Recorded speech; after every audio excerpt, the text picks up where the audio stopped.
Hello, my name is Russell Myers. Welcome to Issues Unite. Well, maybe I am just a masochist, but on Twitter, I am following Joe Biden's account. And although I will say that I only actually read it every few days, I'm not that masochistic. And one of the things that his account has been harping on for the last few days is that there have been 517,000 new jobs added in January and the lowest unemployment rate in 70 years. A low unemployment rate can be a good thing. It can be. But you have to look at other factors, and under the circumstances, this is absolutely a very bad thing. I have covered unemployment rates many times for years. I was doing it while Trump was in office. And explaining just how fake these numbers are. I mean, one thing you have to look at is the labor participation rate, which is currently at 62.4%, which means 33.6% of the workforce has just dropped out of the workforce, or they're not counted for one reason or another, which I have explained many times. I'm not going to go into that part. Different things you have to look at. All right, is inflation. All right, so if inflation is high and unemployment is low, that is a bad sign. That means more people are working that don't necessarily want to. If you follow AARP, you'll see articles that are detailing how many people that were retired are coming out of retirement and going back to work because they have to, just to make ends meet. Then jobs. Sheer number of jobs doesn't mean anything unless you're talking about how well those jobs pay. Do these jobs pay a living wage? Or are people working 2 and 3 jobs just to keep a roof over their head and to feed their families and so forth? If you got, one parent in the household working 2 jobs, when do they get to spend time with their children, with their families? If you got 2 parents and between them they're working 2 or 3 full-time jobs, is this a good thing? No, it's absolutely not. Look at the default rate on student loans. Look at the repossessions on vehicles, which is rising. Look at the number of evictions, which are happening, and the homeless rate, which is skyrocketing. There are so many different things to look at. Right now, the consumer savings is at the lowest point it has been since at least the Great Depression. So 90 years ago, this is the lowest savings rate that we've seen in 90 years. Oh, yay, unemployment is low. With that, no. Look how many people are driving for Uber and doing delivery driving for Grubhub or what have you. You think people really want to be doing this? They're usually doing this as a side gig on top of their regular jobs. I don't typically have anything delivered to my like that. It's too expensive for me. No, I will say if I do have something delivered, I tip well, because I understand the position that these people are in that are doing this.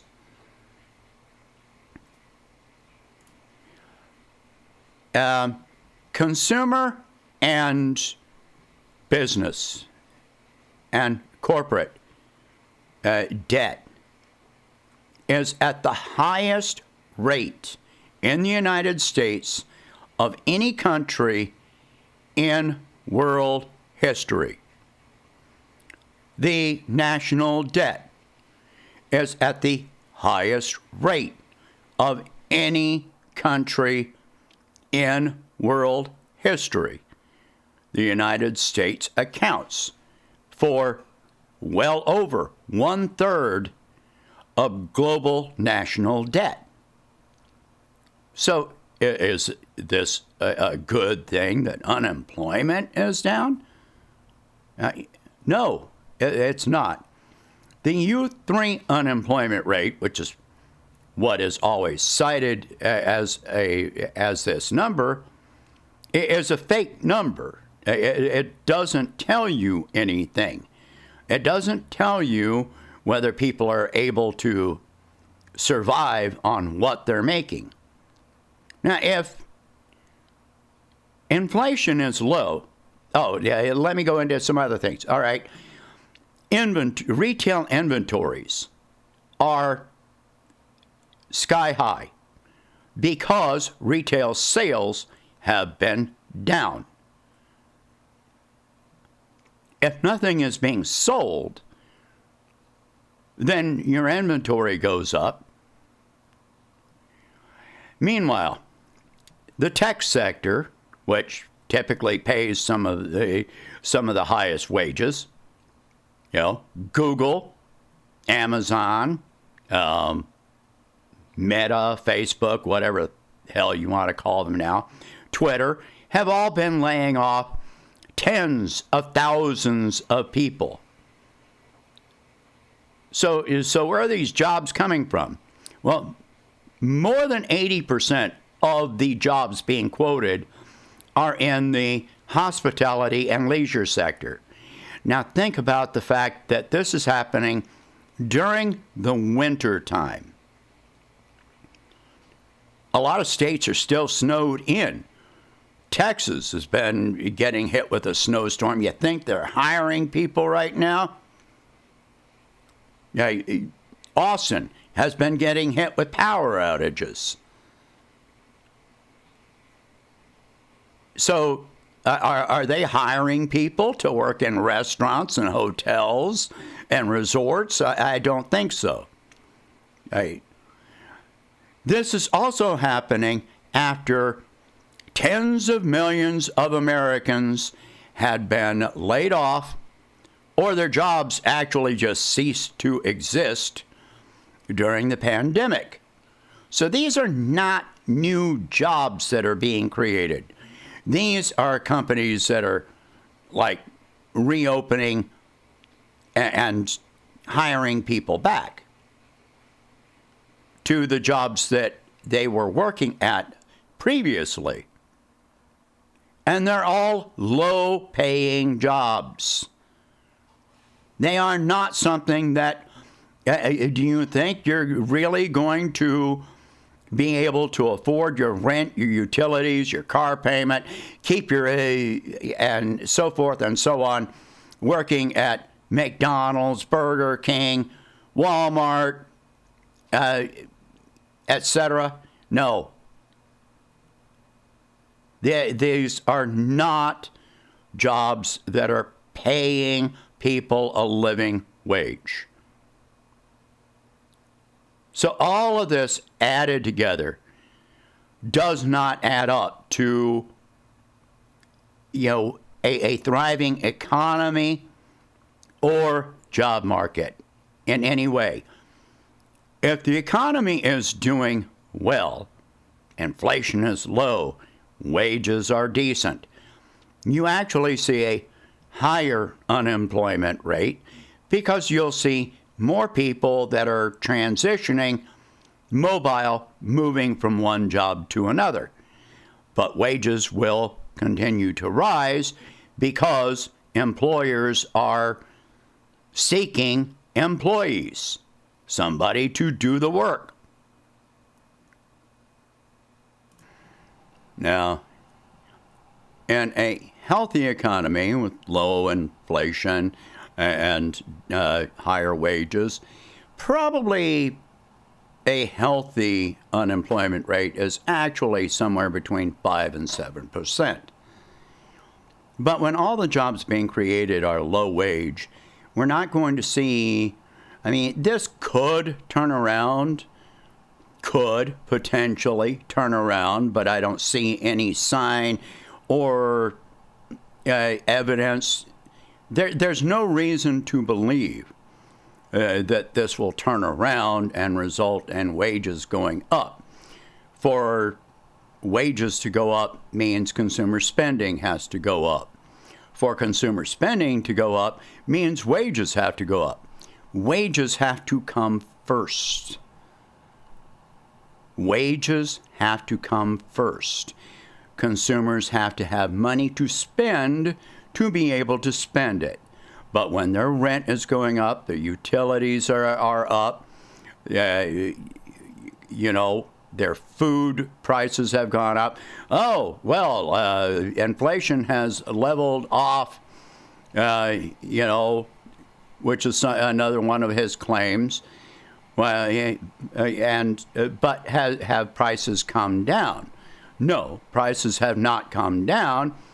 Your groceries cost 25 to 30% more now than they did in 2019 or 2020. So you're paying more for everything, so you don't have as much disposable income. Unless your wages have gone up, which will make you a rarity, and even if your wages have gone up, well, you better be watching your back because chances are you're going to be, you may be getting a pink slip real soon. With all the companies that are laying off, if you're making a living wage, you're a target. This is not a good thing for unemployment to be this low. That means more people are entering the job market or returning to the job market. More people are taking more jobs at lower wages. This is not a good thing. He needs to stop bragging about this because it's not a good thing until he can point to positive economic data instead of propaganda. When he can show that eviction rates are going down, repossessions are going down, student loan defaults are going down, more people are able to afford medical care, grocery prices are going down, fewer people at food banks.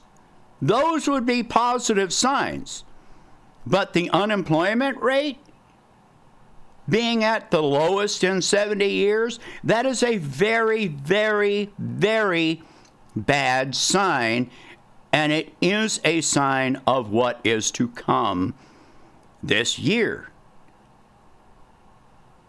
As of tomorrow, there are additional sanctions being put in place on Russian processed oil products. We've already been seeing our gas prices and energy prices going up again. Not as high as it was, early last year yet, but there's no reason to think that it won't. When these sanctions go into place, they're going to be sanctions on diesel and fuel oil. So we don't know what's going to happen. We'll probably know by Monday or Tuesday what's going to happen with that and what effect it's going to have on us. And the stock market, has gone back up again, but big surprise there. Companies are taking on more debt, and they have been, corporations have been buying back their own stock. Again, they're laying off workers, using that money and taking on debt to buy back their own stock to jack their stock prices up. That's the reason the stock market is going up. It is absolutely no sign, there is no correlation between the stock market and the actual economy, except for a negative feedback mechanism where a company lays off thousands of workers so that their stock goes up because the investors are happy because they're going to get higher dividends. That's why stocks go up. I've been covering that one for years too. None of this, absolutely none of this is a positive sign. None of it. So if you're listening to Joe Biden and cheering for this unemployment rate, then you're just not paying attention. And you're not paying attention because you don't want to pay attention, or because you are one of these investors that are profiting off of people getting low wages or being laid off. Share this video. Talk about these subjects. If you can afford it, please donate whatever you can to help expand this channel and my presidential campaign, because follow my presidential campaign. I have ideas to deal with this that are realistic and effective. All right. Thank you for watching. I hope you have a good day.